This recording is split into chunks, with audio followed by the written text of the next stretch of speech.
should have kept my mouth shut. That's what my manager told me later, her face pale as she pulled me into the kitchen, away from the dining room where he still sat. But in that moment, when the man in the $1,000 suit snapped his fingers at me like I was a dog, something inside me cracked. I don't respond to that, I'd said, my voice steady despite the tremor in my hands. If you want service, you ask politely. The restaurant had gone silent. Every waiter, every guest, every person in that overpriced Italian establishment on Fifth Avenue had stopped breathing. The 4 men at his table, all wearing similar dark suits, all with the same dangerous stillness, had stared at me like I'd just signed my own death warrant.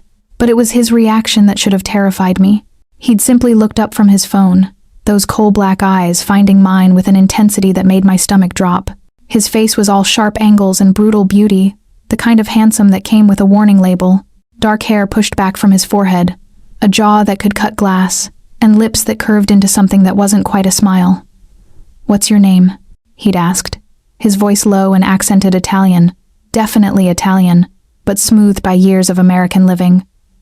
"Elena." I don't know why I told him the truth. Maybe because lying to those eyes felt impossible. "Elena." He'd said it like he was tasting it, rolling the syllables around his mouth. "You realize who I am? I realize you're a customer who forgot his manners." One of his men had actually gasped. Another had reached inside his jacket for what? I didn't want to know, but the man at the head of the table had raised one hand, stopping whatever violence was about to unfold. "Everyone out," he'd said quietly. I'd thought he meant me. I'd already been calculating whether I could make this month's rent without this job, whether my little sister could manage another semester at NYU if I had to find something else. But then I realized he meant everyone else. The entire restaurant. His men had stood immediately, gesturing to the other diners with a politeness that somehow made the threat more explicit. Within 5 minutes, Bella Notte had been emptied of everyone except the kitchen staff hiding in the back, my manager who'd locked herself in her office, and me, standing there with an order pad in my shaking hand, facing a man who'd just cleared out a restaurant with a single command. He'd leaned back in his chair, studying me with those unfathomable dark eyes. "Sit." "I'm working." "Not anymore. Sit down, Elena." I should have run, should have thrown down my apron and walked straight out the door. Instead, I'd pulled out the chair across from him and sat, spine straight, meeting his gaze even as every instinct screamed that I was prey sitting down with a predator. "You're either incredibly brave or incredibly stupid," he'd said. "I'm neither. I'm just tired of men who think they can treat people like servants. I have servants. I treat them very well." He'd poured wine into 2 glasses, an expensive Barolo I'd served him earlier, and pushed one across the white tablecloth toward me. "You, though. You're something else." I hadn't touched the wine. "What do you want?" To understand what makes a waitress risk her life for the sake of manners. I didn't risk my life. I just refused to be disrespected. "Elena." The way he said my name made it sound like a caress and a threat. "Do you know what men do to people who disrespect me?" My heart had been hammering against my ribs, but I'd kept my voice level. "I didn't disrespect you. I asked you to treat me like a human being. If that's disrespectful in your world, then your world is broken." For a long moment, he'd said nothing, just watched me with those calculating eyes, his fingers drumming once against the table. Then he'd smiled, a real smile, not the dangerous curve from before, and it had transformed his entire face. "Dante Valentino," he'd said, extending his hand across the table. I'd recognized the name, of course. Everyone in New York knew the Valentino family. Old money and older sins, my grandmother used to say. They owned half the city and controlled the other half through means the newspapers only hinted at. I hadn't taken his hand. "I know who you are, and yet you still spoke to me like that. Would you prefer I lied, smiled and pretended it was fine?" "I'd prefer..." He'd stopped, tilted his head slightly. "Actually, no. I prefer exactly what you did. Do you know how long it's been since someone told me the truth? That sounds like a you problem." He'd laughed then, a genuine sound that had echoed through the empty restaurant. "Cristo, you're fearless." "I'm not. I'm terrified. But I'm more terrified of becoming someone who bows and scrapes just because you have money and power." Dante had leaned forward, elbows on the table, close enough that I could smell his cologne, something dark and expensive, cedar and leather. "What if I told you I could make your life very difficult, Elena? That I could ensure you never work in this city again? Then I'd move to another city. And if I told you I could make sure your sister Sophia, isn't it? Junior at NYU, studying art history? If I told you I could ensure her scholarships disappear? Ice had flooded my veins. He knew about Sophia. Had investigated me, or had people who did. In the space of one dinner service, this man had learned everything he needed to destroy my life. You'd threaten a college student to punish me for asking you to be polite? I would do far worse than that. His voice had dropped to barely a whisper. But I won't. Because you're right, Elena. I was rude. I snapped my fingers at you like you were nothing, and you deserved better. I'd stared at him, unable to process what I was hearing. I'm sorry, Dante Valentino had said. I apologize for my disrespect. Then he'd stood, buttoned his jacket, and pulled out a money clip thick with $100 bills. He'd laid 5 of them on the table, $500 for a meal he hadn't eaten. For the trouble, he'd said. Then, as he'd walked toward the door, he'd paused and looked back. I'll be seeing you, Elena. That had been last night. This morning, I'd woken to pounding on my apartment door, and 2 men in suits informing me that Mr. Valentino requested my presence. Not asked, requested, as if there was a difference. And if I refuse, I'd ask through the chained door. Then we wait, the older one had said politely. Mr. Valentino was very clear. We don't force, we don't threaten. We simply deliver the invitation and wait for your answer. They'd been waiting for 3 hours now. I could see them through my window, standing beside a black SUV with tinted windows, patient as statues. My phone buzzed. An unknown number. The men at your door will not leave until you agree to meet with me. But I give you my word you are safe. I simply want to talk, and perhaps to apologize properly. DV. Another text came through immediately after. An image. A property deed. To an island. A private island off the coast of Long Island, 37 acres of pristine beachfront. Made out in my name. Consider it an apology for yesterday. And an incentive for today. 1 hour of your time, Elena. That's all I'm asking. I stared at my phone, at the impossible document on my screen, at the 2 men waiting patiently 3 stories below. Dante Valentino had bought me an island. For refusing to serve him, my hands were shaking as I texted back. This is insane. His response was immediate. Yes. Will you come anyway? I looked around my tiny studio apartment, the water-stained ceiling, the radiator that clanked through the night, the second-hand furniture I'd cobbled together from thrift stores. I thought about Sophia's tuition, about the double shifts I worked just to keep us afloat, about the exhaustion that had become my constant companion, and I thought about those dark eyes watching me across a white tablecloth, and the way he'd said my name like it meant something. I was either incredibly brave or incredibly stupid. 1 hour, I typed, and I'm timing it. The response came with a single word and an emoji I never would have expected from a mafia don. Deal. I grabbed my jacket, checked that the pepper spray was still in my purse, and headed for the door. Whatever Dante Valentino wanted with me, I was about to find out. And somehow, I knew my life would never be the same. The SUV was even more intimidating up close. Bulletproof glass I could tell by the thickness. Probably armored plating too. The kind of vehicle that said its owner expected to be shot at and wanted to be prepared. Miss Elena. The older man opened the rear door with a slight bow. I'm Marco. This is Enzo. We work for Mr. Valentino. As what, drivers? Bodyguards? Kidnappers? Marco's lips twitched. All 3, depending on the day. Today, we're simply drivers. Please. I climbed in, half expecting to find Dante waiting inside. Instead, the leather interior was empty, except for a bottle of sparkling water and a single white rose on the seat. No note. Just the rose. Where are we going? I asked as Marco pulled into traffic. Mr. Valentino's office. Which is where? You'll see shortly, Miss Elena. 20 minutes later, we pulled up to a building in Tribeca that looked like it had been designed by someone with more money than God and the taste to match. All glass and steel and modern architecture that probably cost more than most people made in a lifetime. The elevator required a keycard. We rode to the top floor in silence, except for the soft classical music playing overhead. Vivaldi, The Four Seasons, Winter. Appropriate, I thought, given that I felt like I was walking into a storm. The elevator opened directly into a penthouse office that took up the entire floor. Floor-to-ceiling windows overlooked Manhattan, giving a view that made my stomach flip. Central Park stretched out like a green oasis below, and in the distance, I could see the Hudson River glittering in the morning sun. Elena. I turned. Dante stood by the windows. And in the daylight, he was even more devastating than I'd remembered.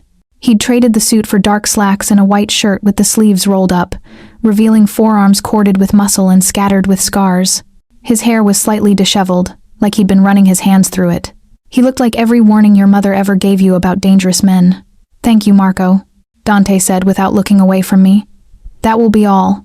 The door clicked shut behind me. 1 hour, I said, checking my phone. Starting now. He smiled. Would you like coffee? Breakfast? I had my chef prepare. Explanation. I'd like an explanation. Why did you buy me an island? Dante moved toward his desk, a massive thing made of dark wood that looked like it had been carved from a single tree, and leaned against it, crossing his arms. Because you intrigued me. That's it? I intrigue you, so you buy me property worth millions? The island was 12 million, actually, though the property taxes will be significant. I hope you don't mind, I've set up a trust fund to cover those as well. I felt dizzy. You're insane. I've been called worse. He gestured to a chair. Please, sit. You look like you're about to faint. I don't faint. And I don't accept gifts from men I don't know, especially not islands. Then get to know me. He pushed off from the desk, moving closer. That's why I asked you here. I want you to understand who I am. I know who you are, Dante Valentino, head of the Valentino crime family. You run drugs, weapons, probably human trafficking. No. His voice went hard as steel. Never trafficking, never children, never anything that exploits the helpless. I have rules, Elena. Lines I don't cross. How noble. You only do the regular crimes. He studied me for a long moment. You're angry. I'm confused. And yes, angry. You can't buy people, Dante. I'm not buying you. He stopped, ran a hand through his hair in a gesture that was almost vulnerable. Cristo, I'm handling this badly. You think? Sit, please. Let me explain. And if at the end of this hour you want nothing to do with me, I'll have Marco drive you home and you'll never see me again. The island is yours regardless, no strings attached. I'll have my lawyers transfer the deed and then I'll disappear from your life. I didn't sit, but I didn't leave either. Talk, I said. Dante moved back to the windows, looking out over the city he apparently controlled. I was 8 years old when I watched my father kill a man at our dinner table. The man had stolen from us, not money, but respect. He'd insulted my mother in front of his friends, so my father shot him 3 times in the chest while we were eating pasta. I said nothing. What could I say? My mother didn't flinch. My older brother, Luca, he just kept eating, and I learned something that night in my family. Violence is just another language. Respect is currency, and showing weakness gets you killed. He turned back to me. I've spent 34 years in this world, Elena. I've hurt people, killed people, done things that would make you run screaming if you knew the details. But I have always maintained one thing. I treat people with respect unless they give me reason not to. You snapped your fingers at me. I did, because I'd spent the entire day dealing with men who would kill me given the chance, negotiating with families who see me as either an asset or a threat, managing an empire built on blood and fear. And somewhere in all that, I forgot that not everyone in my life is a soldier or an enemy. He moved closer, and I should have stepped back, but I didn't. You reminded me that I'm still human, Elena. That simple courtesy matters.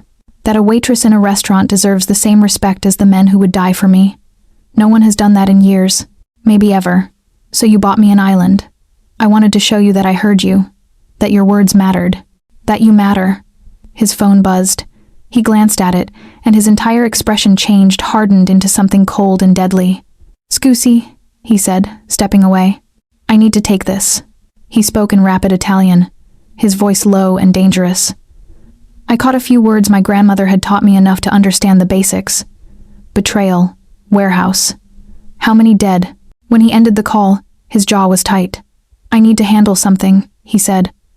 Marco will take you home. What happened? Nothing you need to worry about. Dante, Elena. He was suddenly in front of me, close enough that I could see flecks of gold in those dark eyes. In my world, knowledge is dangerous. The less you know, the safer you are. Trust me on this. Then why bring me into your world at all? Because I'm selfish. His hand came up, fingers grazing my cheek so lightly I might have imagined it. Because for one moment yesterday, I felt like a man instead of a monster. And I want more of those moments. His phone buzzed again, then again. Go, he said. Marco will. The windows exploded. Glass shattered inward in a storm of glittering shards. I screamed as Dante grabbed me, pulling me down behind the desk as bullets tore through the air where we'd just been standing. The sound was deafening crack, crack, crack, crack, impossibly loud and close. Stay down, Dante shouted. He had a gun in his hand. Where had he gotten a gun? And was returning fire, calm as if he did this every day. Maybe he did.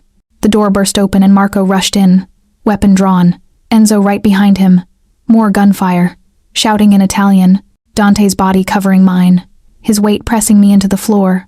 One arm wrapped around my head as if he could shield me from bullets with just his flesh. The stairs, Marco shouted. East side clear. Dante hauled me up, keeping himself between me and the shattered windows. Move, move, move. We ran. Down a hallway I hadn't seen before, through a door marked emergency exit, into a concrete stairwell that echoed with our footsteps. Dante kept one hand locked around my wrist, pulling me after him, while Marco and Enzo brought up the rear. 20 floors. We ran 20 floors, and my lungs were burning, legs shaking, but Dante never let go. A black car was waiting in the underground garage, not the SUV from before. Something smaller and faster. Dante shoved me into the back seat and climbed in after me. Drive? He told the man behind the wheel. Route 7. We peeled out of the garage and into traffic, weaving between cars like they were standing still. I couldn't breathe, couldn't think, couldn't process what had just happened. Someone had just tried to kill us. Someone had shot at us with what sounded like a small army's worth of firepower, and Dante had shot back like it was routine. And now we were fleeing through Manhattan like this was an action movie, except it was real. It was real. It was real. Breathe, Elena. Dante's hands cupped my face, forcing me to look at him. Look at me. Breathe. You're safe now. Safe? I laughed, and it came out hysterical. Someone just tried to kill us. Welcome to my world, he said grimly. This is what I wanted to protect you from. Then why did you bring me to your office? Why, because I'm an idiot who thought I could have one normal morning. His thumb brushed away tears I hadn't realized were falling. I'm sorry. Cristo. Elena. I'm so sorry. The car took a sharp turn, tires squealing. We were heading out of Manhattan now, toward the bridges. Where are we going? I asked. Dante's expression was grim. Somewhere they can't follow. Somewhere I can keep you safe until I figure out who just declared war on me. You can just drop me at my apartment. Your apartment isn't safe. If they know enough to hit my office, they know enough to find you. You're with me now, Elena. Whether you like it or not. I stared at him, this dangerous, beautiful man who'd bought me an island and then nearly gotten me killed in the same morning. This is insane, I whispered. Yes, he agreed. But you're alive, and I intend to keep you that way. He pulled out his phone, firing off rapid texts, his other hand still holding mine. And despite everything, the fear, the chaos, the absolute insanity of the situation, I didn't pull away. Because somehow, impossibly, I felt safer with Dante Valentino than I'd felt in years. God help me. The safe house was a mansion in Westchester that looked like it belonged in a magazine. You call this a safe house?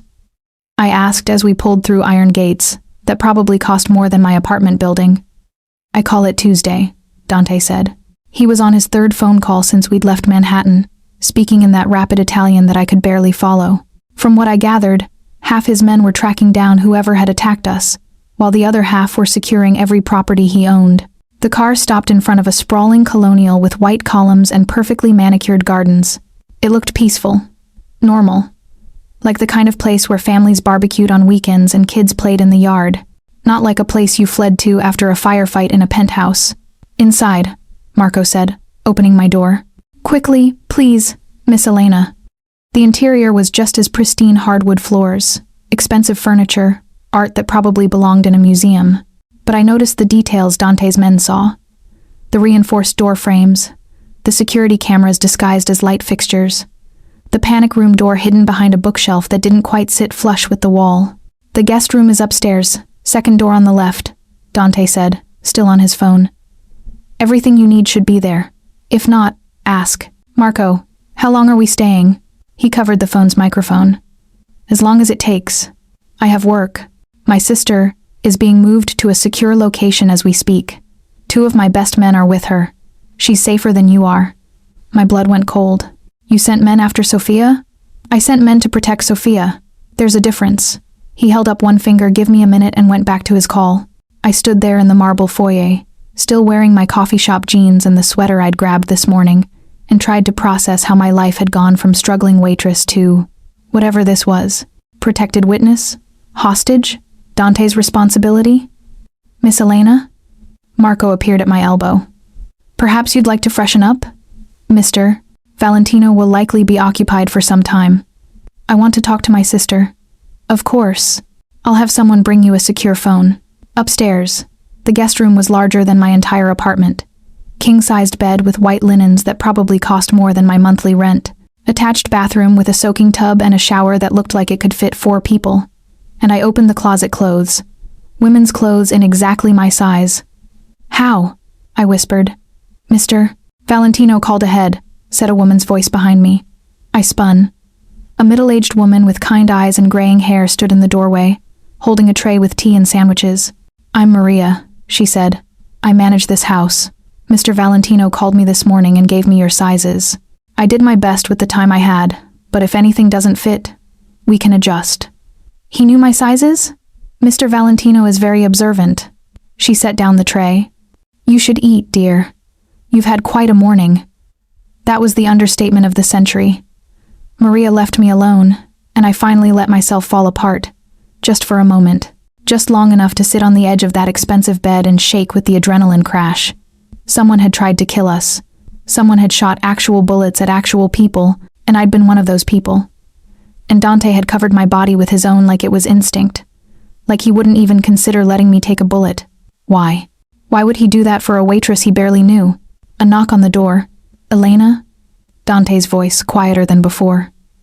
May I come in? It's your house. He entered anyway, looking exhausted. He'd changed into clean clothes, but there was a cut on his forehead I hadn't noticed before, probably from the glass. Blood had dried in his hair. You're hurt, I said. It's nothing. There's literally blood on your face. Elena, sit. I pointed to the bed. Let me look at it. For a moment, I thought he'd refuse. Then he sighed and sat, looking up at me with those impossibly dark eyes as I moved closer. The cut wasn't deep, but it needed cleaning. I went to the bathroom, found a first aid kit under the sink. Of course there was a first aid kit, and brought it back. This might sting, I warned, dabbing at the wound with antiseptic. Dante didn't flinch, but his eyes never left my face. You don't have to do this, he said quietly. You took bullets for me. I think I can handle a band-aid. I mean any of this. You can leave, Elena. I'll make sure you're protected. Set you up somewhere safe, somewhere far from New York. You and Sophia both. New identities, new lives. Whatever you want. I paused, the antiseptic-soaked cotton still pressed to his forehead. Is that what you want? For me to leave?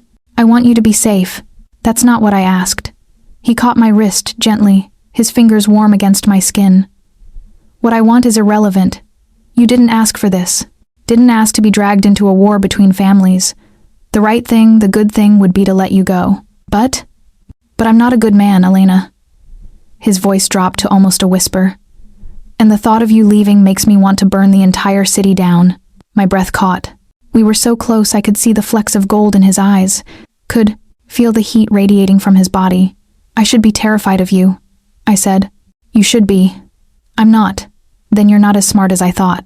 I pressed the butterfly bandage over the cut, my fingers lingering perhaps longer than necessary.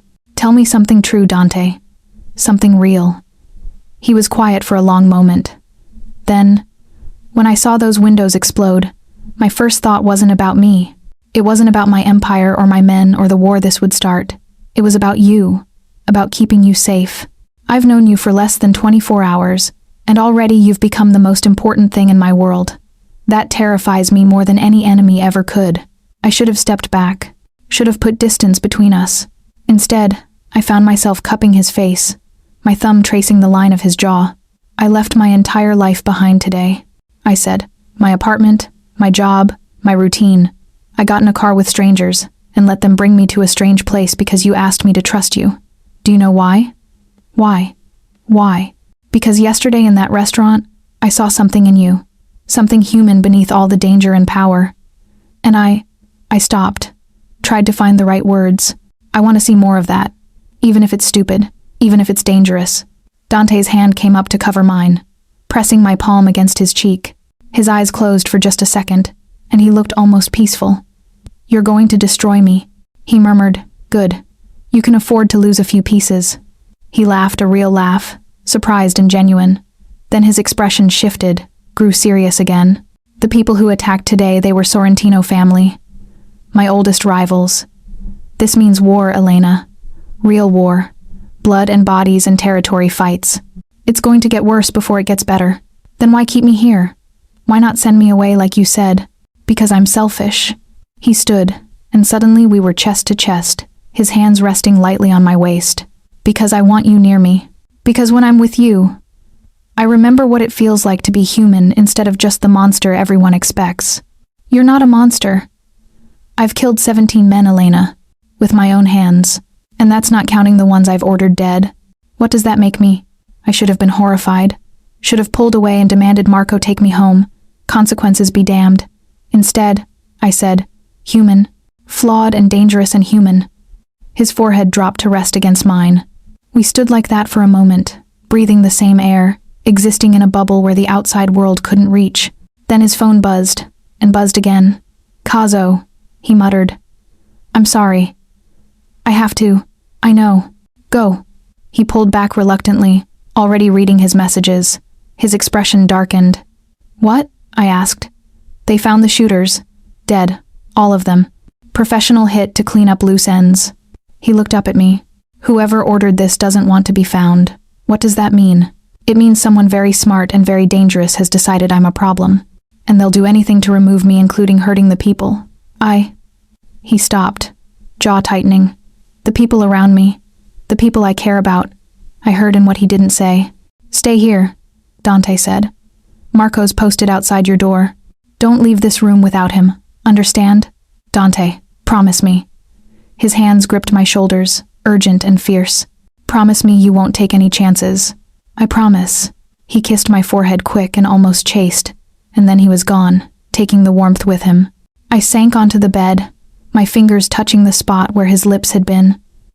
24 hours ago, I'd been a waitress worried about rent and my sister's tuition.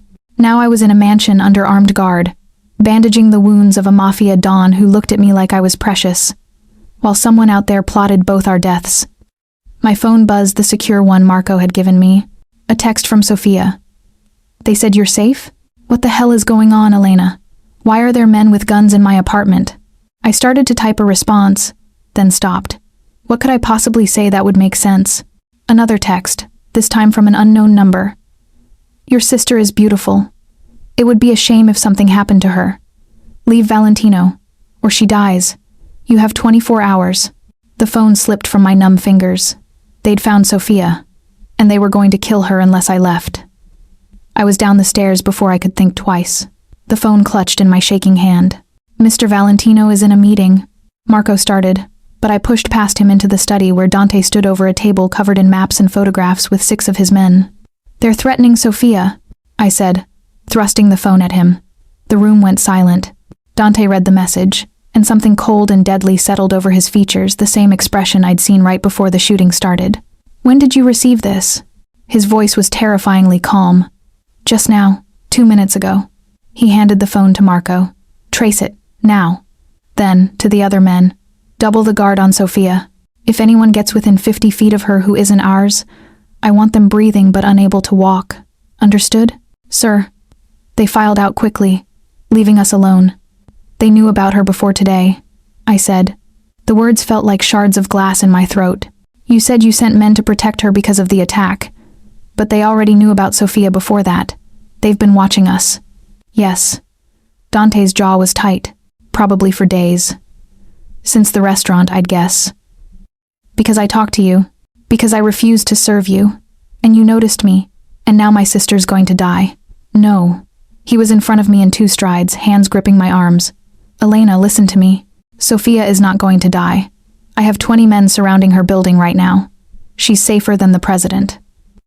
the text said. The text was meant to scare you, to make you run. They want to isolate me, remove anyone I might care about, and then strike when I'm vulnerable. His thumb traced my cheekbone. But you're not going anywhere. Neither is Sophia. Maybe I should. Maybe if I leave, they'll kill you both anyway. His bluntness was like a slap. Elena, these people don't make deals. They don't have honor. If you walk away, you become a loose end they'll eliminate. The only way you and Sophia survive this is if you stay under my protection. How can you be sure? Because I know how they think. I've been them. He released me, moving to pour 2 glasses of whiskey from a crystal decanter. Before my father died, I did terrible things to protect this family. I threatened children to get to their parents, burned businesses, destroyed lives. I know exactly what they're capable of because I've done it all myself. He handed me a glass. I didn't drink it. Are you trying to scare me? I asked. I'm trying to be honest. He downed his own whiskey in one swallow. You wanted to know who I am?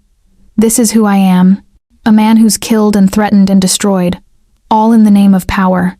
The only difference between me and them is that I've learned when to stop. They haven't. I set down the glass. I need to see Sophia. That's not safe. I don't care. Someone just threatened to kill my baby sister. I need to see her, touch her, know she's okay. Please, Dante. He studied me for a long moment. Then he pulled out his phone. Have Sophia brought here. Full escort, 3 cars, changing routes, and sweep the building again if there's a tracker or surveillance. I want it found. He ended the call and looked at me. She'll be here in an hour.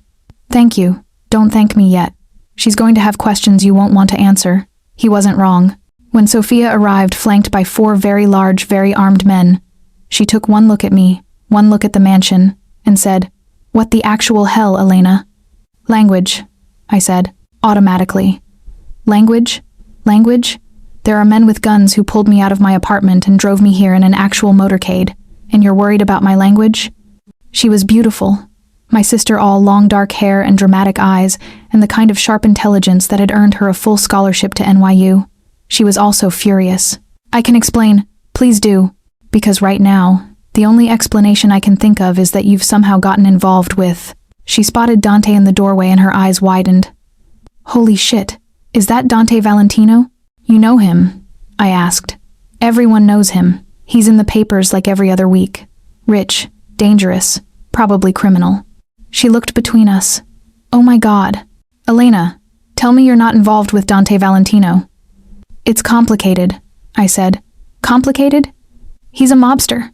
Technically, I prefer businessman with diverse interests, Dante said mildly. And you must be Sophia. Your sister has told me a great deal about you. My sister knows a mobster well enough to talk about me. What is happening? I pulled her into the study and closed the door, leaving Dante's men outside. Okay, I know this is weird. Weird?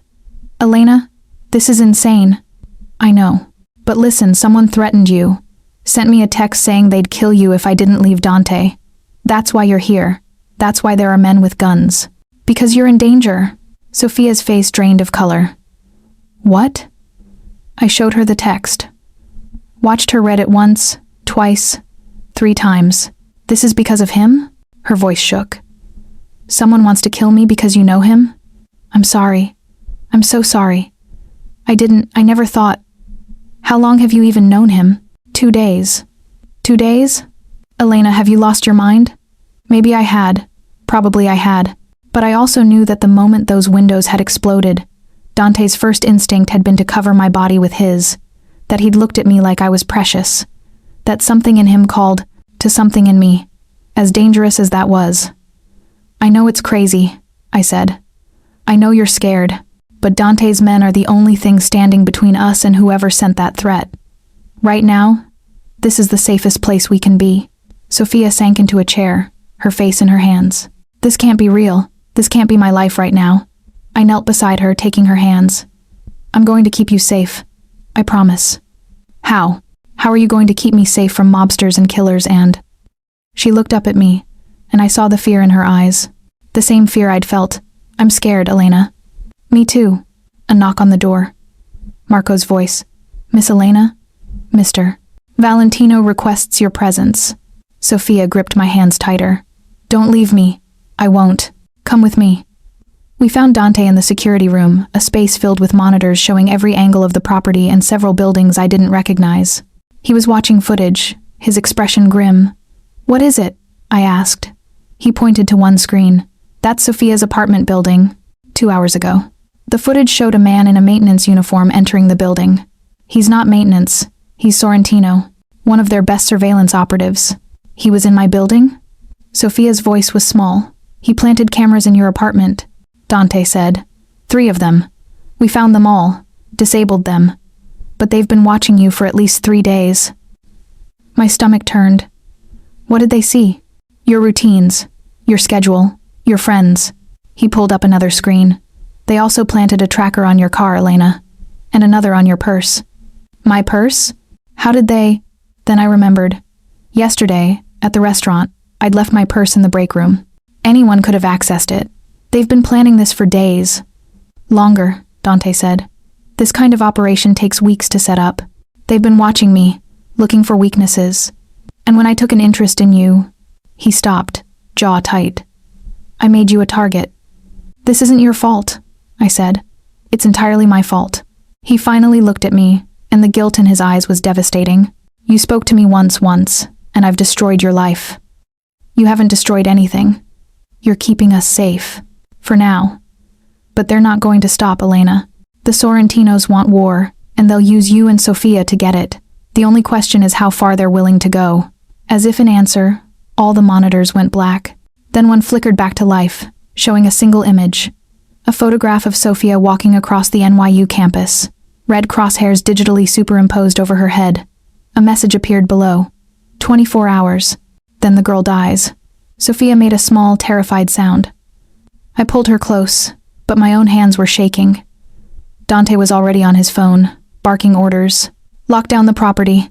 No one in or out without my direct authorization. Bring in everyone I want, 50 men here within the hour. And find out how they breached our security system.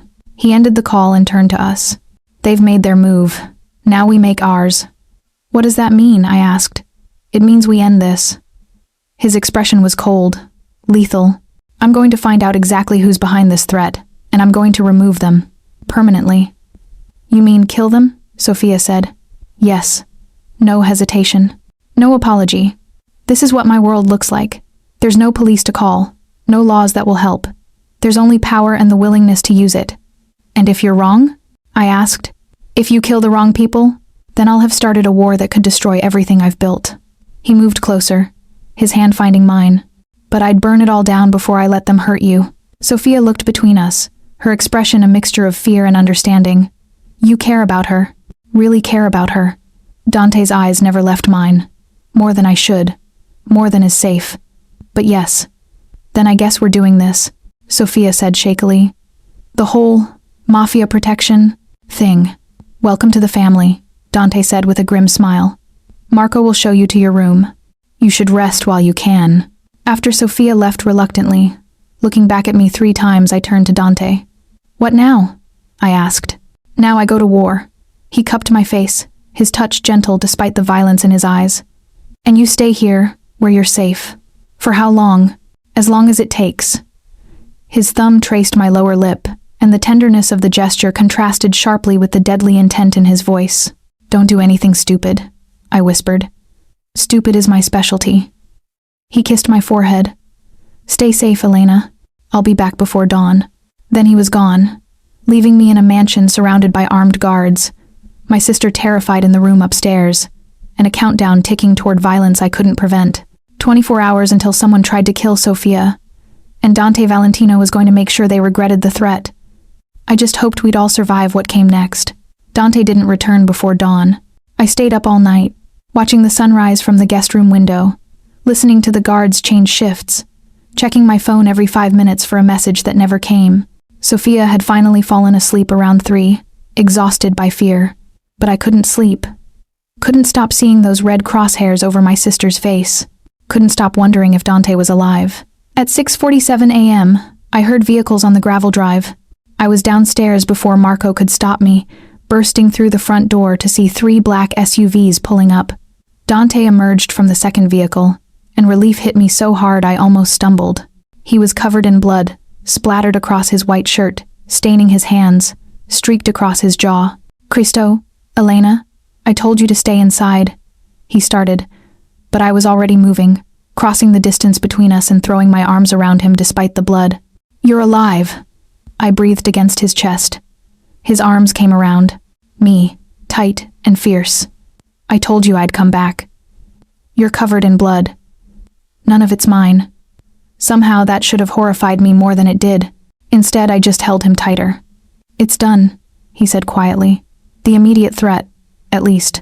The men watching Sophia, the ones who breached our security, they're gone. Gone meaning dead." He pulled back to look at me, and there was no apology in his eyes. "I told you I'd end this. I should have been repulsed. Should have seen the blood and the coldness and recognized him for what he was, a killer, a monster, everything my grandmother had warned me about. Instead, I just felt grateful. Grateful he was alive. Grateful Sophia was safe. Grateful he'd come back to me. "You should shower," I said, touching the blood on his jaw. "Get cleaned up. Elena, I'm not going anywhere. I'll be here when you're done." Something shifted in his expression, surprise, maybe, or relief. He nodded and headed inside, his men following. I stood in the driveway as the sun rose higher, trying to process the fact that I'd just held a man covered in blood and felt nothing but relief. What was I becoming? When Dante emerged an hour later, he looked more human. Clean clothes, wet hair, the blood washed away, but the darkness still lingered in his eyes. "We need to talk," he said. "My office." His office in this mansion was smaller than the penthouse, but no less impressive floor-to-ceiling bookshelves. A desk that looked antique, leather chairs that probably cost more than a car. He closed the door behind us and poured 2 glasses of whiskey despite the early hour. "Drink," he said. "You're going to need it." I took the glass. "What happened last night?" I found the Sorrentino underboss who'd ordered the surveillance.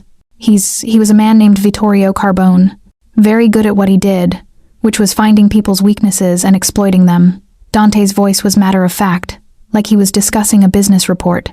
"He's the one who had Sophia followed, who planted the cameras and trackers, who sent you that message. He won't be sending any more messages." I swallowed hard. "What about the Sorrentinos? Won't they retaliate?" "Probably. But I've made it clear that anyone who comes after you or Sophia will face the same fate as Carbone. Sometimes in my world, the only language people understand is violence." He set down his glass, moving closer. "I need you to understand something, Elena. This isn't over. What happened last night bought us time, but it's not a permanent solution. The Sorrentinos won't stop until I'm dead. Or they are. Then what do? We do nothing. You stay here, protected, until I can negotiate a truce or end this war entirely. How long will that take? Weeks, maybe months." I laughed bitterly. "You want me to stay here for months? With Sophia? Just, what, living in your house like prisoners? Like my guests? That's just a pretty word for prisoners. It's the only way I can keep you safe." His voice rose, frustration breaking through his control. "Elena, you have to understand these people will not stop. They'll use you to get to me, use Sophia to break you. The only way you survive is if you're under my protection, in my home, surrounded by my men. So I give up my entire life, my job, my freedom, your life? Elena, you waitress double shifts just to afford a studio apartment. You worked yourself to exhaustion every day and still worried about making rent. I'm offering you something better. As what? Your kept woman? Your prisoner in a gilded cage?" His jaw tightened. "You know that's not what this is." "Do I? Then what is it, Dante? What am I to you?" The question hung between us, heavy and unanswered. "I don't know," he finally said. "I don't have words for what you are. I just know that when those windows exploded, the only thing I cared about was you. That I killed 6 men last night without hesitation because they threatened you. That the thought of you leaving makes me feel like I can't breathe." He moved closer, and I could smell the soap from his shower, see the exhaustion in the lines around his eyes. "I've spent 34 years building walls around myself," he said quietly. "Becoming someone who doesn't feel, doesn't care, doesn't let anyone close enough to be a weakness. And then you refused to serve me dinner, and everything I'd built just crumbled. Dante, stay." His hand found mine, fingers interlacing. "Not as a prisoner. Not as my kept woman. Just stay. Let me protect you. Let me figure out what this is between us without the threat of you dying hanging over my head. I should have said no. Should have demanded he take Sophia and me somewhere far away, set us up with new identities, let us disappear.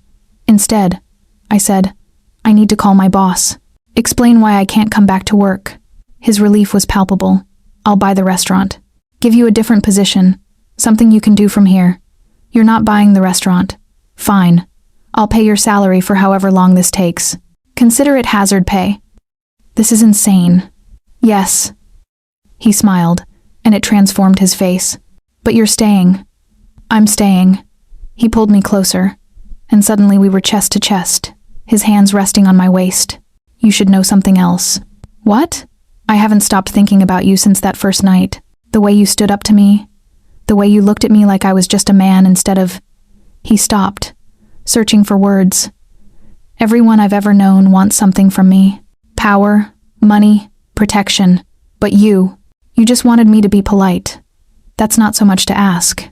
In my world, it's everything. His forehead rested against mine. You make me want to be better. Do better. Be the kind of man who deserves someone like you. I'm not special. You're everything. His voice was fierce. And I'm going to keep you safe. Elena, whatever it takes. Then he kissed me. It wasn't gentle. Wasn't sweet or tentative. It was desperate and claiming.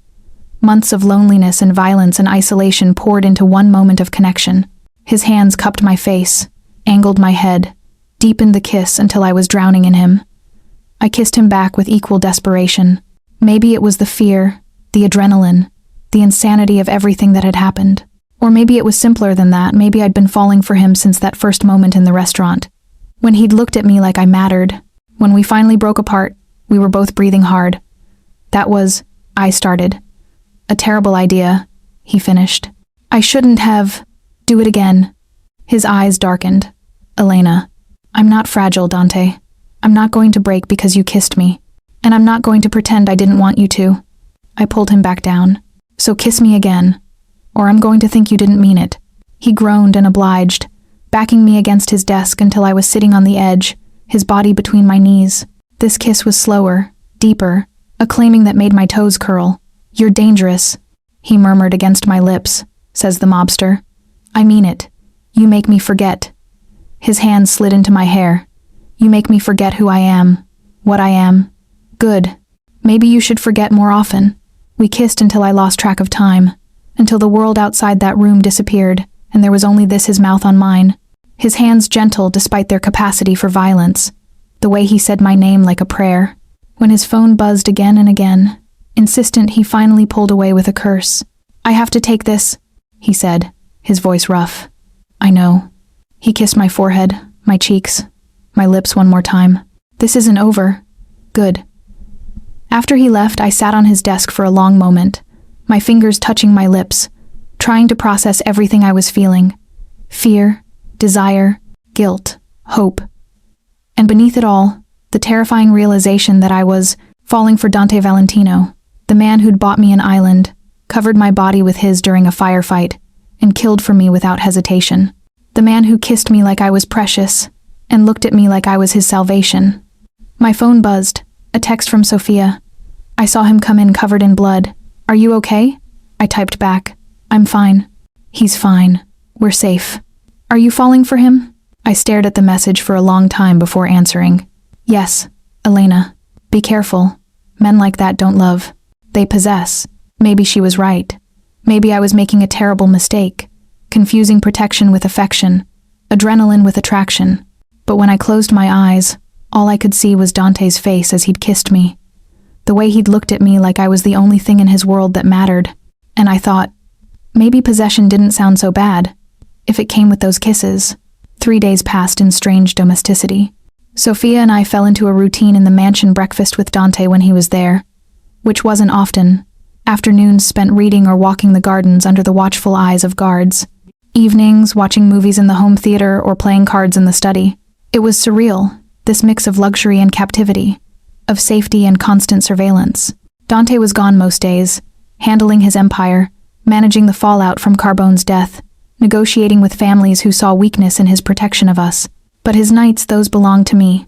We'd talk for hours in his study, sharing stories about our childhoods, our fears, our dreams. He told me about his mother, who died when he was 12, and how he'd promised her he'd be different from his father.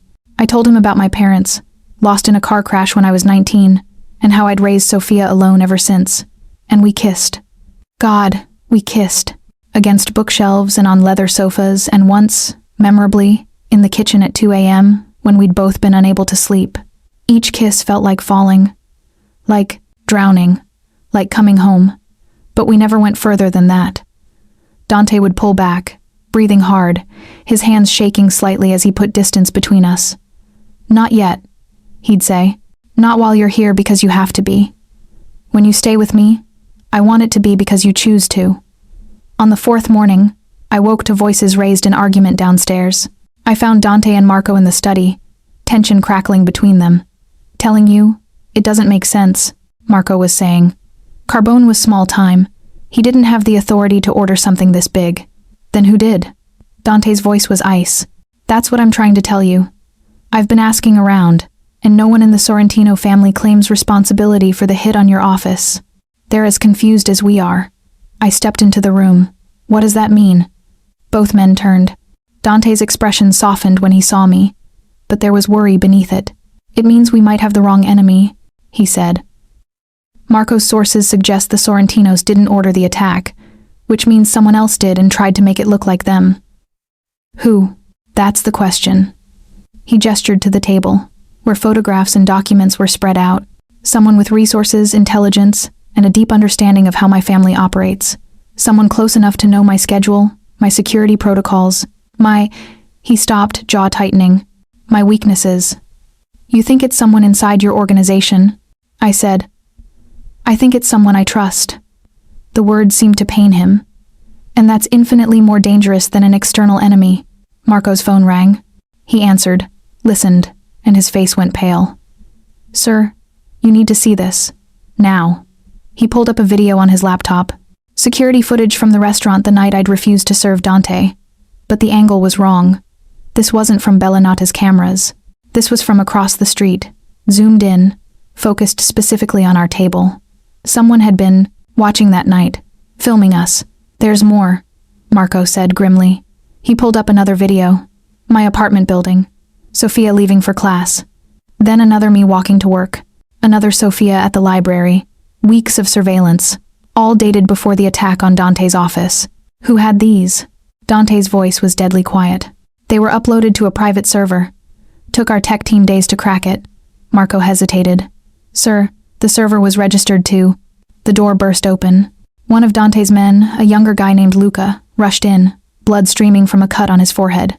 "Sir, we have a breach." "South perimeter, they're inside the grounds." Dante was moving before Luca finished speaking. "Marco, get Elena and Sophia to the safe room. Now. Full lockdown protocol." He grabbed a gun from his desk drawer. "How many?" "Unknown. At least 6, maybe more. They disabled the cameras. Gunfire erupted somewhere in the house. Close. Too close. Go." Dante shoved me toward Marco. "Get them out of here. I'm not leaving you. Elena, please." His eyes found mine, desperate. "I can't fight if I'm worried about you. Please." Marco grabbed my arm, pulling me into the hallway. Sophia appeared at the top of the stairs, eyes wide with fear. "What's happening?" "Safe room," Marco ordered. "Move." We ran through the mansion down a hallway, through a door hidden behind a panel, into a concrete stairwell that descended into darkness. Behind us, I could hear shouting, more gunfire, the sounds of chaos. The safe room was actually a bunker reinforced walls, multiple monitors showing security feeds, enough supplies to last weeks.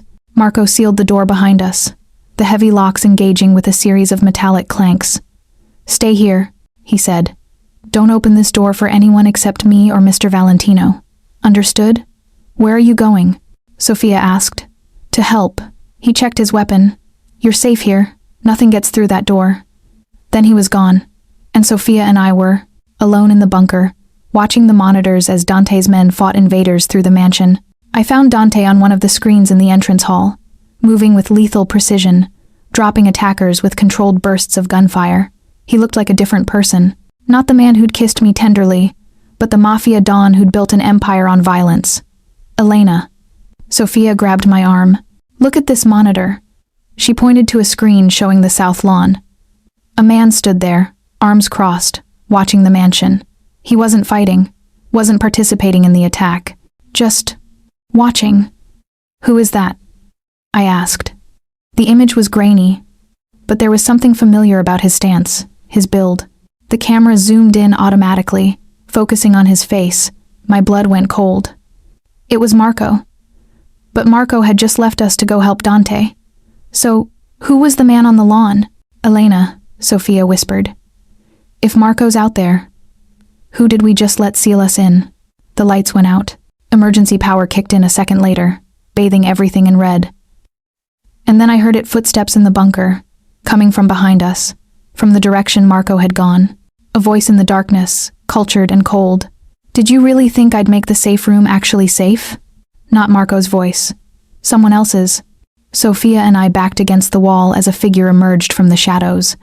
A man in his 50s, distinguished looking, wearing an expensive suit despite the violence above. Hello, Elena, he said. I've been looking forward to meeting you properly. My name is Giovanni Valentino. He smiled. Dante's uncle. And the person who's going to kill you both. The door we'd entered through the one Marco had sealed suddenly opened. Real Marco stumbled through, bleeding from his shoulder, 3 other men with guns behind him. Sir, I'm sorry, Marco gasped. They were already inside. I know. Giovanni's smile widened. I let them in. How else was I supposed to get past my nephew's legendary? Security? Your family, I said, my voice shaking. Why would you do this? Because Dante has forgotten what this family is built on. Power, fear, respect. Giovanni moved closer. He's gone soft, wasting time and resources on a waitress and her sister, making himself weak. And weak leaders die, Miss Elena. Along with everyone they try to protect. On the monitors I could see Dante still fighting. He didn't know his own uncle was the betrayer, the threat, the enemy we'd been searching for. He'll kill you for this, I said. He'll try. But first, he'll watch you die. Then your sister. Then every single person he's ever cared about. And when he's broken, truly broken, then I'll take what's mine. Giovanni pulled out a gun. I'd apologize, but we both know you understand. This is just business.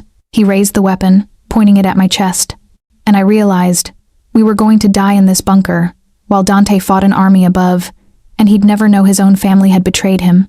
Sophia grabbed my hand, squeezed tight. I love you, she whispered. I love you too. Giovanni's finger tightened on the trigger. A gunshot rang out, but I wasn't hit. Giovanni staggered, a bloom of red spreading across his white shirt.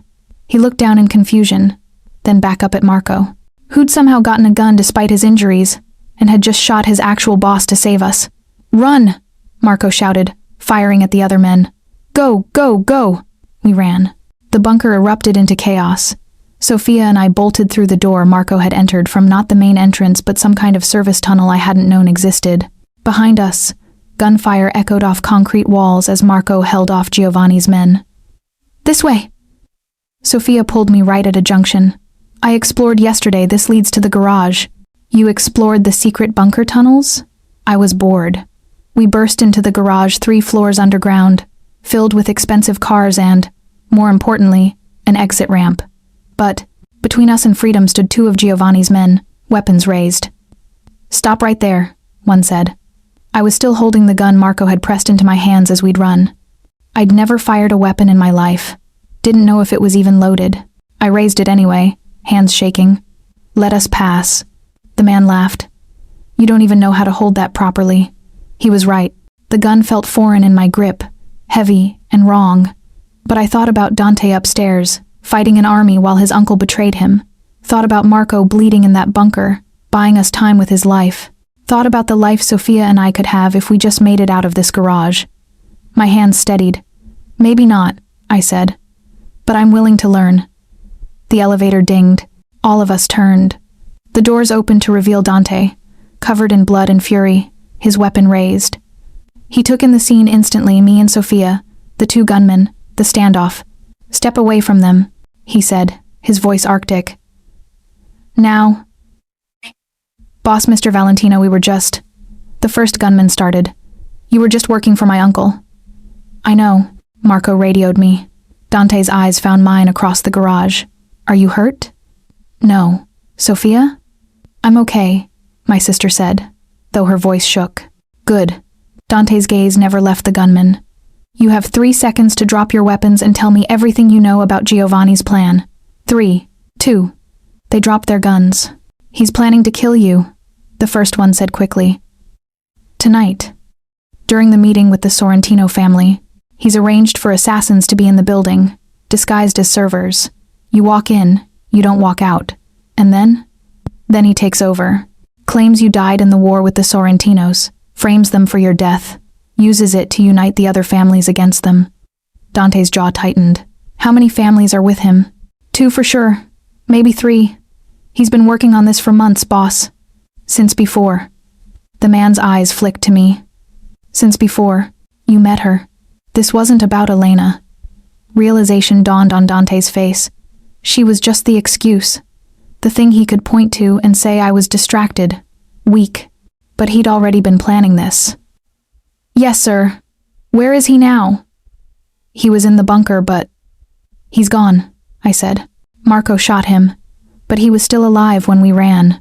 Dante was already moving, gesturing for his men, the loyal ones, the ones who'd survived the attack above, to follow. Lock these 2 up. I want them alive for questioning. And someone get Marco medical attention. Now. He crossed to me, his hands cupping my face, checking for injuries. Are you sure you're okay? Both of you? We're fine. Dante, your uncle. I know. I should have seen it. Should have suspected. His voice cracked slightly. He's family. I trusted him. That's not your fault. It's entirely my fault. I brought you into this world, Elena. You and Sophia. If anything had happened to you. But it didn't. We're alive. Marco saved us. Marco's a good man. Dante pulled me close, just for a moment, his forehead resting against mine. I'm sorry. For all of this. For later, I interrupted. Right now, you need to stop your uncle. Stop his plan. Can you? His eyes hardened. Oh, I'm going to do more than stop it. I'm going to end it. Permanently. He pulled back, already issuing orders into his phone. Cancel the Sorrentino meeting. Lock down every property I own. And find Giovanni. I want him breathing, barely, in front of me within the hour. Sophia and I were escorted back upstairs. The real Marco, bandaged and pale but alive, insisted on guarding us himself. The mansion was a war zone. Bullet holes in walls, shattered glass, blood on marble floors. Dante's men were securing the perimeter, removing bodies, both his and Giovanni's. How many?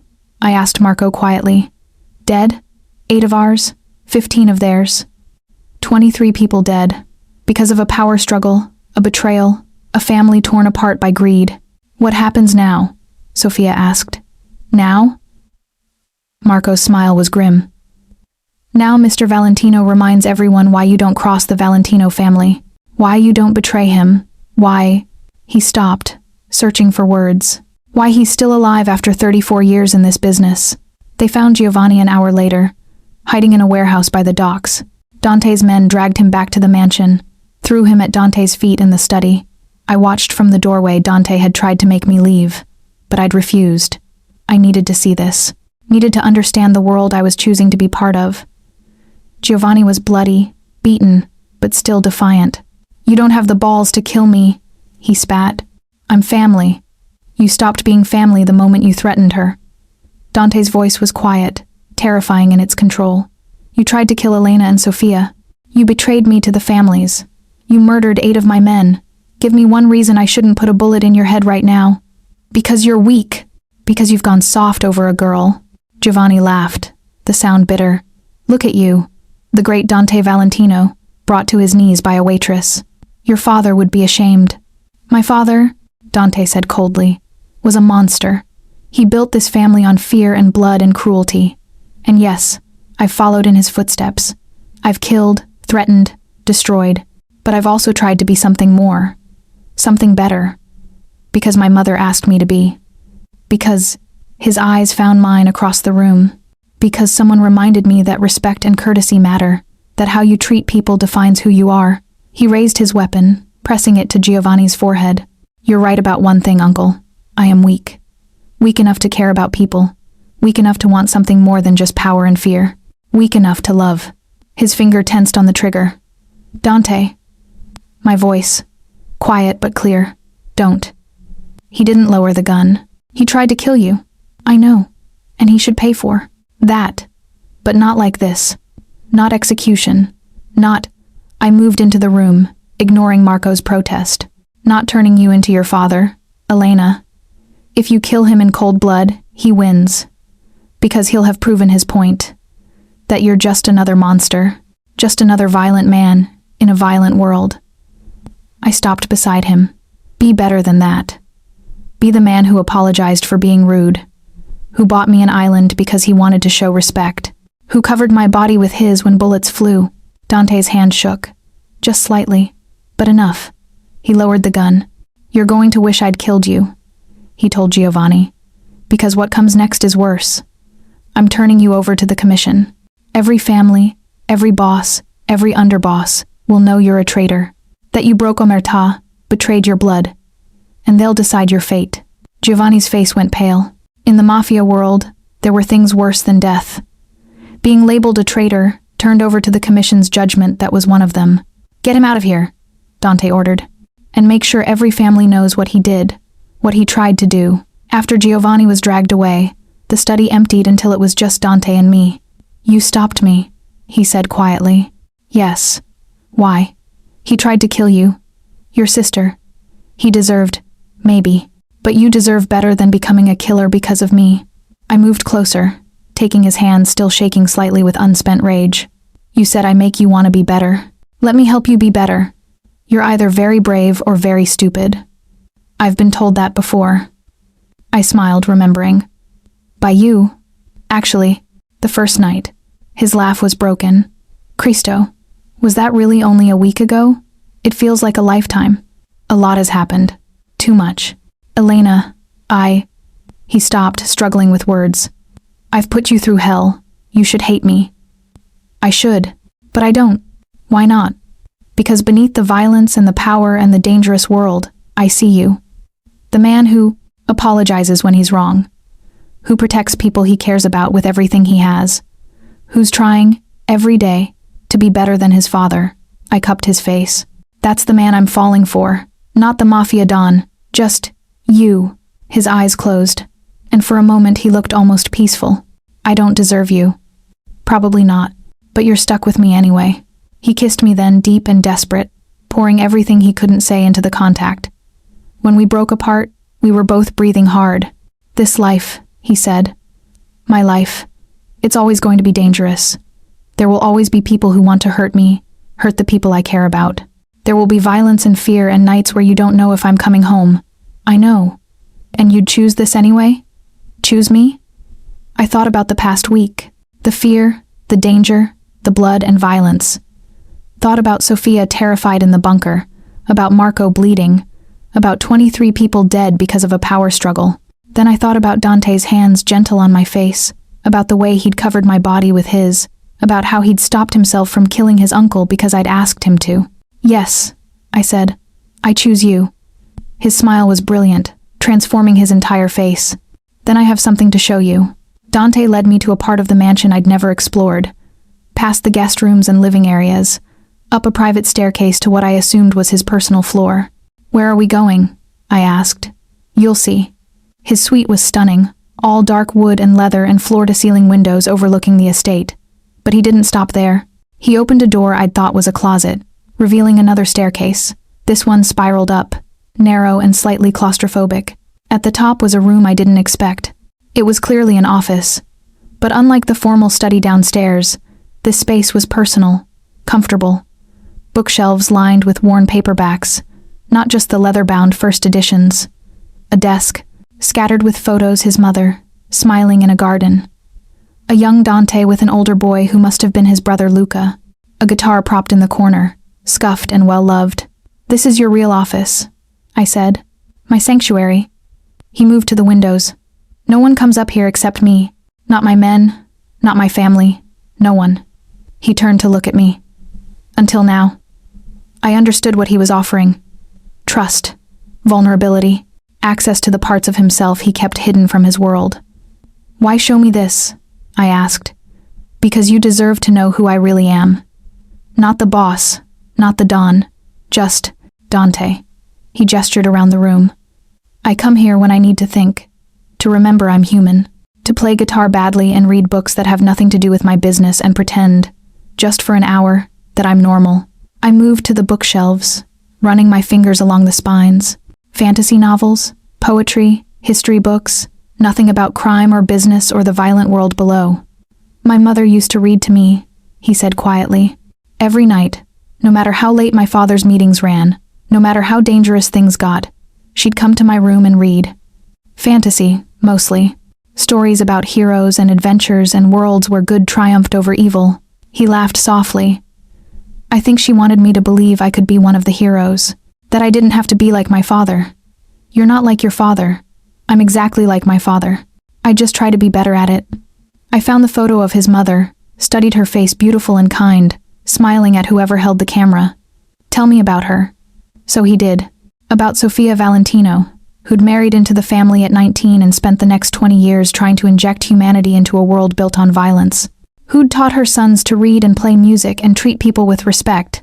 Who died of cancer when Dante was 12, leaving him in the care of a father who saw emotions as weakness. She made me promise her something. "Dante," said, the day before she died. She took my hand and said, "Don't let this life make you cruel. Whatever you have to do to survive, don't lose your humanity." And I've tried, Elena. I've tried so hard. But some days I look in the mirror and wonder if I've already lost it. I set down the photo and crossed to him. "You haven't. You couldn't have, because a man without humanity wouldn't care about losing it. That's circular logic. Maybe. But it's true." I took his hands. "You showed me this room, Dante. Your sanctuary. The place where you're just you. That's not something a monster does." He pulled me close, wrapping his arms around me. For a long moment we just stood there, two people trying to find peace in a world that offered none. "I want to give you a choice," he finally said. "A real choice. Without guns or threats or violence forcing your hand. I already chose you. I know. But I need you to understand what that means." He pulled back enough to look at me. "If you stay with me, truly stay, not just hide here until the danger passes, your life changes forever. You become part of this world. My world. You'll be a target for my enemies. Your sister will be a target. Every moment will carry risk." "I know. Let me finish. Please." He guided me to a leather couch by the windows. "I'm the head of one of the most powerful crime families in New York. That comes with respect, fear, money, more money than you can imagine. It also comes with constant danger, hard choices, and the knowledge that I've done terrible things to stay in power." He took a breath. "If you stay, you'll eventually see all of that. The violence, the moral compromises, the moments where I have to be the monster instead of the man. And I need to know. Need to be certain that you can handle that." "What's the alternative?" I asked. "I send you away. You and Sophia both. New identities, new city, enough money to never worry again, my protection from a distance, but no contact, no danger, no violence. Just a normal life. And you?" His smile was sad. "I go back to being what I was before. Cold, alone, powerful. Exactly what my family expects." I looked around his sanctuary at the books and the guitar and the photos of a mother who'd wanted better for her son. Thought about the man who'd apologized for being rude, who'd bought me an island, who'd stopped himself from killing because I'd asked him to. "Can I tell you something?" I said. "Anything. When I was 19 and my parents died, I had a choice. Sophia was 14, scared, grieving. I could have put her in foster care, let the system handle it, gone off to college like I'd planned. I met his eyes. I chose her instead. Chose the double shifts and the exhaustion and the constant worry about money. Chose to be her parent instead of her sister. And people thought I was crazy giving up my future for a teenager who wasn't even really my responsibility. But she was your family." "Exactly. And you don't abandon family." I took his hands. "Dante, you're not asking me to choose danger over safety. You're asking me to choose you. The real you. The man in this room who reads fantasy novels and plays guitar badly and tries every day to be better than his father. And if I fail, if I become the monster, then I'll remind you who you really are. Just like your mother tried to. Just like I did today. I smiled. That's what people who love each other do, right? They help each other be better. His breath caught. Love? Yes. Love. I'm in love with you, Dante Valentino. With the good and the bad, the violence and the gentleness, the mob boss and the man. All of it. All of you. Elena, so my choice is this. I stay. Sophia stays, if she wants to, and I'll let her make that decision herself. We become part of your world, with all the danger and craziness that entails. And you... I pulled him closer. You let me love you. Let me be your sanctuary, the way this room is. Let me help you be the man your mother wanted you to be. For a long moment he just stared at me, his dark eyes shining with something that might have been tears. I don't deserve you, he finally said. We've established that. But I'm yours anyway. He kissed me then, and this time there was no holding back, no pulling away, no hesitation. His hand slid into my hair, angling my head, deepening the kiss, until I couldn't think, couldn't breathe, could only feel. When he lifted me, I wrapped my legs around his waist, and he carried me to the couch without breaking the kiss. We fell together onto the leather, a tangle of limbs and breathless laughter and whispered confessions. I love you, he said against my lips. Cristo, Elena. I love you so much it terrifies me. Good. You should be terrified. I'm very scary when I want to be. He laughed and kissed me again. And the world outside, the violence, the danger, the blood faded away until there was only this. Two people choosing each other despite everything that said they shouldn't. Later, wrapped in his arms as the sun set over the estate, I whispered, "What happens now?" Now, his fingers traced patterns on my back. Now I deal with Giovanni's betrayal, shore up my alliances, make sure everyone knows that attacking you is attacking me. That's the mob boss answer. What's the Dante answer? He smiled. The Dante answer is, now I introduce you to my family, the real family, not the traitors. I show the world that you're mine, and I'm yours. And then, he kissed my temple. Then we figure out the rest as we go. Together. Together. I agreed. My phone buzzed. Sophia, finally. Are you alive? Is he alive? Is this finally over? I typed back. Alive. He's alive. It's not over, but we're safe. For now. And you're staying with him? Yes. Even after everything? Especially after everything. Her response took a minute. Then I guess I'm staying too. Someone has to keep you both from doing anything stupid. I laughed and showed Dante the message. He smiled. She's a good sister. The best. Then I'll protect her like she's my own. I promise you that, Elena. Whatever comes, whoever threatens us, I'll keep you both safe. I believed him. Maybe that made me stupid. Maybe I was making the biggest mistake of my life, choosing a man who lived in violence and danger. But when he looked at me like I was his salvation, when he kissed me like I was precious, when he opened his sanctuary and let me see his soul, how could I choose anything else? The meeting with the commission was scheduled for 3 days later. Those 3 days were a whirlwind. Dante's lawyers drew up documents making Sophia and me officially under his protection, which in the mob world was as binding as any legal contract. His men swept every property for threats, reinforced security, and conducted background checks on every person who'd been in the mansion the night of Giovanni's attack. And Dante introduced me to his world. This is Salvatore Russo, he said, gesturing to a heavy-set man with kind eyes who ran the Brooklyn docks. Sal, this is Elena. She's under my personal protection. Sal had kissed my hand with old-world courtesy. Any woman who can tame Dante Valentino has my respect. Welcome to the family, Miss Elena. There were others, Angela Moretti, who controlled most of the city's restaurants, Frank DeLuca, who managed the construction unions, each one powerful in their own right, each one deferring to Dante with a respect that was clearly earned, not demanded. They like you, I observed after the fourth such introduction. They fear me, Dante corrected. But yes, some of them like me too. I'm fair, as long as they follow the rules. I don't demand more than they can give, and I protect my people. He pulled me close. The way I'll protect you. Sophia, meanwhile, was adapting in her own way. She'd formed an unlikely friendship with Marco, who taught her basic self-defense in the mansion's gym. If you're staying in this world, Marco told her, as I watched from the doorway, you need to know how to protect yourself. Mr. Valentino's men can't be everywhere at once. Show me the move again, Sophia said. The one where I flip someone twice my size. I smiled. My little sister, learning to fight from a mobster. Our lives had gotten so strange. The night before the commission meeting, Dante found me in the library. The room had become my refuge, filled with books and comfortable chairs and windows overlooking the gardens. Can't sleep? He asked. Too much on my mind. I set down the novel I'd been pretending to read. Tomorrow's going to be bad, isn't it? Probably. He sat beside me, pulling me against his chest. The commission will want to see Giovanni punished. They'll expect me to be the one to do it. You mean kill him? Yes. But you gave him to them. Doesn't that count? It buys him time. But eventually, they'll demand blood. That's how this world works, Elena. Blood for betrayal. Death for treachery. I was quiet for a moment. Could you do it? Could you kill your own uncle? I don't know. His hand found mine, fingers interlacing. A week ago, I wouldn't have hesitated. But you've changed something in me. Made me question things I never questioned before. I don't want to change you. You already have, and I'm grateful for it. He kissed the top of my head. Whatever happens tomorrow, whatever they demand, I need you to know that I'm doing this for us.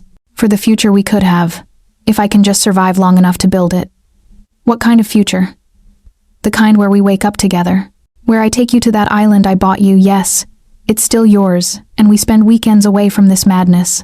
Where Sophia finishes college and finds someone worthy of her, and I walk her down the aisle because I've become the big brother she never had. His voice grew softer. Where maybe, someday, there's a little girl with your eyes and my stubbornness, and I get to read her fantasy stories the way my mother read to me. Where I'm not just the mob boss, the killer, the monster. Where I'm just Dante. You're Dante. Tears pricked my eyes. I want that future too. Then help me survive tomorrow. How? Be there. In the room. The commission usually forbids outsiders, but I'm invoking an old rule, the right to have your family present for judgment. You and Sophia, if she's willing. He stopped, struggling with the words. I need to look at you and remember what I'm fighting for. We'll be there, I promised. The next morning, we dressed for war. Dante in a black suit that cost more than a car, looking every inch the dangerous man he was. Sophia in a simple dress, her hair pulled back, her expression determined. And me in a dark blue dress that Dante's stylist had selected, elegant, respectful, and subtly armored with lightweight protective panels sewn into the fabric. Just in case, Dante had said when I'd questioned it. I'm not taking any chances with you. The commission met in a neutral location, an old restaurant in Little Italy that had been closed for renovations for the past decade. In reality, it was where the city's major crime families gathered to settle disputes, make alliances, and render judgment. We arrived in a convoy of 6 vehicles. Dante's men formed a protective circle as we entered. But once inside, it was just the 3 of us. Dante, Sophia, and me. The main dining room had been converted into a tribunal. A long table sat at the front, with 5 chairs for the 5 family heads who made up the commission. Below them, rows of seats for witnesses and interested parties. And in the center, on his knees with his hands bound, was Giovanni. He looked terrible, beaten, bloody, broken. But when he saw us enter, his eyes filled with hate. You brought her here? He spat at Dante. You bring a civilian to commission business? She's family, Dante said coldly. Which is more than I can say for you. The commission members arrived. Don Salvatore Russo, whom I'd met. Don Angela Moretti. Don Frank De Luca.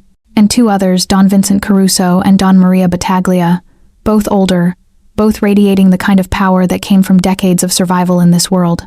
We are here, Don Caruso intoned, to judge the actions of Giovanni Valentino, accused of betraying his family, attempting to murder his nephew, and breaking omerta. How does the accused answer these charges? I did what needed to be done, Giovanni said. Dante has grown weak, soft. He protects civilians, wastes resources on sentiment, forgets what we are. I acted to save the family. You acted to seize power, Dante interrupted. You hired assassins, planted surveillance, turned my own men against me. And when that failed, you tried to murder the woman I love and her sister. That's not saving the family, that's destroying it. The woman you love. Giovanni laughed bitterly. You see, he admits it. He's compromised by emotion, by attachment. That makes him weak. Enough. Don Moretti's voice cut through the room. We've heard the evidence. Dante Valentino, you have the right to speak on your own behalf. Dante stood. I won't defend my choices. Yes, I care about Elena. Yes, I've protected her and her sister. But that doesn't make me weak. It makes me human. And humanity, respecting people, treating them with dignity, remembering that we're more than just criminals, that's what separates us from animals. He moved to stand beside Giovanni, looking down at his uncle. You say I'm soft? I've killed more men than you ever commanded, built more power than you ever dreamed of. I've survived attempts on my life, wars with rival families, betrayals from people I trusted, and I've done it all while maintaining the respect of the people I lead. Not through fear, but through fairness. Through strength, yes, but also through honor. His voice grew harder. You broke that honor. You betrayed me, tried to murder innocence, and used the family name to justify your own ambition. So yes, I brought Elena here. I want you to see what you tried to destroy. I want the commission to see what I'm willing to die protecting. He turned to face the 5 Dons. Giovanni deserves death. That's the traditional punishment for betrayal. But I'm asking for something different. I'm asking you to exile him. Strip him of the family name, his resources, his protection. Let him live, but as nothing, as no one. Let him spend the rest of his life knowing that he lost everything because he forgot what family really means. The room was silent. Don Caruso looked at Dante for a long moment. And if we refuse? If we demand blood for betrayal? Then I'll provide it. Dante's hand moved to his jacket, where I knew he kept a gun. But I'm asking, begging for mercy. Not for him, for me.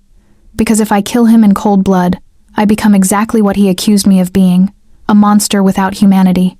He's already a monster, Giovanni screamed. They all are. You think they care about mercy? About humanity? This is the Mafia, not Don. Battaglia's hand came down on the table like a gunshot. Silence. The 5 Dons conferred in whispers. Minutes stretched into an eternity. Sophia gripped my hand so tight it hurt. Finally, Don Russo spoke. We have reached a decision. Giovanni Valentino, for the crimes of betrayal, attempted murder, and breaking omertà, you are hereby stripped of the Valentino name. Your assets are forfeit. Your protection is revoked. You are exiled from New York, and all territories controlled by this commission. If you are seen within city limits after sunset tonight, you will be killed on sight. Do you understand? Giovanni's face crumbled. No, you can't. I'm family. I'm Valentino. Not anymore, Dante said quietly. You're nothing. They dragged Giovanni away, still screaming protests. And then it was over. The commission members approached Dante, each one shaking his hand, acknowledging his mercy and his strength. You chose well, Don Moretti told me as she passed. He's a good man, beneath the dangerous exterior. Treat him well, Miss Elena. I will. I promised. Outside, Dante's men formed up around us for the drive back. But before we reached the cars, Dante pulled me aside into a small courtyard behind the restaurant. You survived your first commission meeting, he said. I didn't do anything except sit there. You did everything. You were there. You reminded me what I'm fighting for. He cupped my face. Elena, I need to ask you something. And before you answer, I want you to really think about it. My heart started racing. Okay. Marry me. I stared at him. What? I know it's fast. I know we've only known each other a week, but in that week you've changed everything for me. You've made me want to be better. Made me believe I can be more than just the monster my father created. His thumbs traced my cheekbones. I love you. I want to build that future. I described the island weekends and the children and the life that's more than just violence and fear. And I want to do it with you. Dante, you don't have to answer now. Think about it. Take all the time you need. But know that I'm serious. I want you as my wife, Elena. As my partner. As the person I wake up to every morning and fight to come home to every night. I thought about the past week. The terror and violence, yes. But also the tenderness. The way he'd protected us. Changed for us. Fought for us. The man in the sanctuary who read fantasy novels and played guitar. The Don who'd shown mercy when vengeance would have been easier. Yes, I said. He blinked. Yes? Yes, I'll marry you. I'll be your wife, your partner, your sanctuary. I'll help you be the man you want to be, and I'll love you through all of it, the good, the bad, the dangerous, the beautiful. All of it. His smile could have lit the city. You're sure? I've never been more sure of anything. He kissed me then, right there in that courtyard behind a closed restaurant where the Mafia had just rendered judgment, with his men waiting and Sophia probably watching and the whole complicated, dangerous world around us. And I kissed him back, choosing love over safety, danger over boredom, a mobster who read fantasy novels over a normal life that would never have challenged me. When we finally broke apart, both breathless, he pressed his forehead to mine. I'm going to spend the rest of my life making sure you never regret this, he promised. I won't, I said. But you're definitely taking me to that island for our honeymoon. He laughed, genuine and free. Deal. 3 months later, I stood on a private beach on the island Dante had bought me, wearing a simple white dress and no shoes, watching the sun set over the Atlantic. You look beautiful, Sophia said, adjusting the small wreath of flowers in my hair. Happy, really happy. I am. And it was true. Despite everything, the danger, the adjustments, the whole insane situation, I was happier than I'd ever been. The wedding was small, just Sophia, Dante's remaining loyal family members, Marco, who'd recovered fully and become one of my closest friends, and a handful of Dante's most trusted people. No press, no fanfare, no massive ceremony, just 2 people promising to love each other, standing on a beach with the waves as witness. Ready? Sophia asked. So ready. She walked me down the sand to where Dante waited, looking devastating in a black suit with his feet bare and his hair slightly ruffled by the wind. When he saw me, his face transformed, the dangerous dawn disappearing to reveal just the man who loved me. The ceremony was simple. No priest, we'd chosen a civil celebrant who didn't ask questions about Dante's business. Just vows and promises, and the exchange of simple gold bands. I promise to protect you, Dante said, sliding the ring onto my finger. To cherish you. To be the man you see when you look at me, the one who's trying to be better every day. To build a life with you that's more than just survival. And to love you, Elena, with everything I am, for as long as I breathe. I promise to love you, I said, my voice thick with emotion. Through the danger and the peace, the violence and the tenderness. To be your sanctuary and your strength. To remind you who you are when the world tries to make you forget. And to choose you, Dante, every single day, for the rest of our lives. By the power vested in me, the celebrant said with a smile. I now pronounce you husband and wife. Dante kissed me as the sun touched the horizon, painting everything gold and red. His hands cupped my face tenderly, and when we broke apart, there were tears on his cheeks. My wife, he whispered. Cristo, Elena, my wife. Your wife, I agreed. Forever. The reception was on the beach, torches lit as darkness fell. Music from speakers hidden in the dunes, food prepared by a chef who'd been sworn to secrecy. We danced on the sand, laughed with our small group of loved ones, and celebrated not just a wedding but survival. To the happy couple, Marco toasted, raising his glass. Who proved that even in our world, love can win. To love winning? Everyone echoed. Later, when the party had wound down and Sophia had retired to the island's guest house with promises not to interrupt us, Dante and I walked the beach alone. What are you thinking? I asked, watching the moonlight on the water. That a month ago, I was alone. Powerful. Yes. Wealthy. Respected. But alone. And now, he pulled me close. Now I have you. A wife who sees me, really sees me, and loves me anyway. A sister-in-law who's become the sibling I always wanted. A future that's more than just violence and power. Any regrets? Not a single one. He kissed my temple. Well, maybe one. What? That I wasted so many years being the monster instead of the man. That I didn't meet you sooner. We met exactly when we were supposed to, I said. Any earlier, and I might not have been brave enough to refuse to serve you. Any later, and you might not have been ready to be the man who apologized. You're very wise for a waitress. Former waitress, I corrected. I'm a mob wife now. He laughed and spun me in the sand, both of us giddy with champagne and happiness and the sheer impossibility of how we'd gotten here. What happens now? I asked as we settled on the beach. His arms around me, both of us watching the stars. Now we figure it out together. The business will always be there. I can't just walk away from a century of family legacy. But I'm making changes. Legitimate businesses, legal operations, slowly transitioning away from the violence. He squeezed me gently. It'll take years, maybe decades. But I want to build something Sophia's future children can be proud of. Something our children can inherit without the blood. Our children? If you want them? If you're willing to bring kids into this world. I thought about a little girl with Dante's eyes and my stubbornness. About a boy who'd grow up knowing his father was trying to be better. About the risks and the dangers, yes, but also the love and protection and the chance to break the cycle. I want them, I said. Someday, when the world is a little safer, a little saner. But yes, I want them. His hand found my stomach, resting there gently. I'll make the world safer. For you, for them, for all of us. That's my promise, Elena. I'll spend the rest of my life making sure our family is protected and our future is secure. I believe you. We sat in comfortable silence, listening to the waves, breathing in salt air, existing in this perfect moment of peace. My phone buzzed. Sophia, I know you said not to interrupt, but Mom and Dad would have loved him. Would have loved seeing you this happy. Just thought you should know. Now go enjoy your wedding night. I'm going to bed. Love you. Tears sprang to my eyes. I showed the message to Dante. She's right, I said. They would have loved you. The real you, not the reputation. I wish I could have met them, asked for their blessing.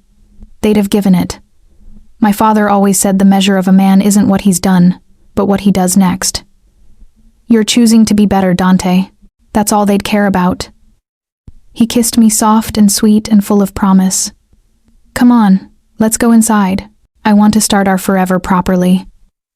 The island house was beautiful, all white walls and open windows and the sound of the ocean.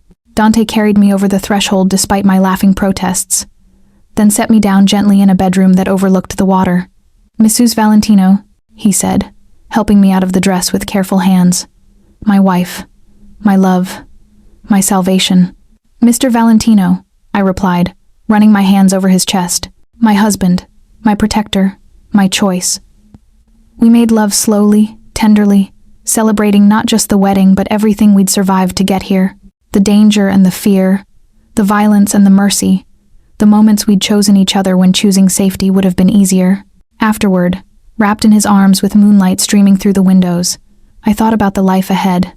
The challenges, yes, there would always be threats, always be people who wanted to hurt us, always be the shadow of his world hanging over our happiness.